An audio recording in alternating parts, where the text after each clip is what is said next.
युधिष्ठिर ने अपनी मां कुंती को क्यों दिया श्राप। इतिहास के सबसे बड़े युद्ध महाभारत की कहानी तो आपने सुनी ही होगी। इसके तमाम पहलुओं घटनाओं की छोटी छोटी कई कहानियां हैं। पांडव और कौरवों के बीच धर्म और अधर्म को लेकर चले इस युद्ध का परिणाम काफी भयानक था।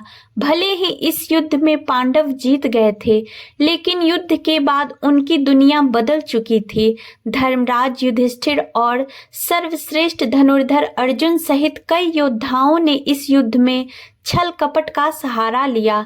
18 दिनों तक चलने वाले युद्ध महाभारत में हर दिन कुछ न कुछ विशेष घटित हुआ, जो लोगों के लिए आज भी शिक्षा, संदेश और उपदेश की तरह है। इस युद्ध के अंत में युधिष्ठिर ने अपनी मां कुंती को श्राप तक दे दिया था। आइए जानते हैं इस श्राप की पूरी कहानी। महाभारत के युद्ध के बाद सभी मृत परिजनों और रिश्तेदारों का तर्पण करने के बाद पांडव 1 महीने तक गंगा तट पर रहे। धर्मराज युधिष्ठिर को देखने और उन्हें सांत्वना देने के लिए कई महान ऋषि और संत के आने जाने का क्रम लगा हुआ था। इसी बीच नारद ऋषि भी युधिष्ठिर के पास गए और युधिष्ठिर की मन स्थिति के बारे में पूछा।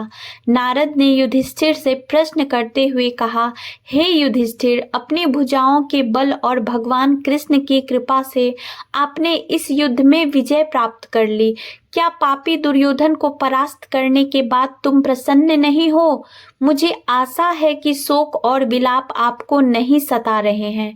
युधिष्ठिर ने उत्तर दिया कि वास्तव में मैंने कृष्ण की कृपा, ब्राह्मणों के आशीर्वाद और भीम और अर्जुन की शक्ति के आधार पर इस युद्ध को जीत लिया है।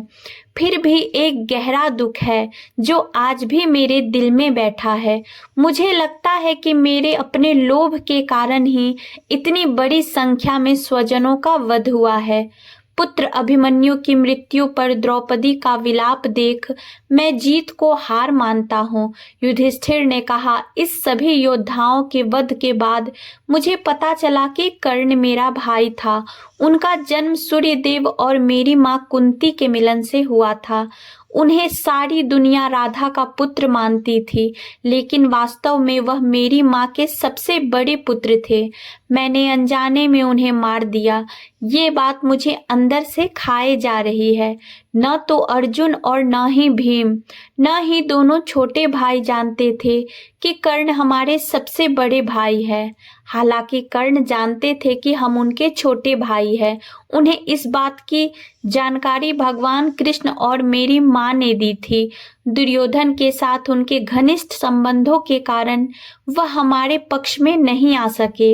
हालांकि उन्होंने हमारी जान नहीं लेने के लिए वचन दिया था। अगर मेरे पास अर्जुन और कर्ण दोनों होते तो मैं दुनिया को जीत सकता था। ये कहते हुए युधिष्ठिर भावुक हो गए और उनके आंसू बहने लगे। तभी उनकी माँ कुंती आगे आई और अपने पुत्र से बोली, युधिष्ठिर, इस तरह से शोक मत करो। मैंने पहले कर्ण को आपके साथ उनके रिश्ते के बारे में बताने की कोशिश की थी। सूर्यदेव ने भी उससे बात की। हालांकि अपनी घनिष्ठ मित्रता के कारण कर्ण ने दुर्योधन का साथ नहीं छोड़ा। माँ कुंती की सांत्वना की बातें सुनी तो युधिष्ठिर अपने क्रोध और शोक को शांत नहीं कर सके। धर्मराज युधिष्ठिर ने अपनी माँ कुंती से कहा कि आपने इतनी बड़ी बात छिपाकर हमें अपने ज्येष्ठ भ्राता का हत्यारा बना दिया।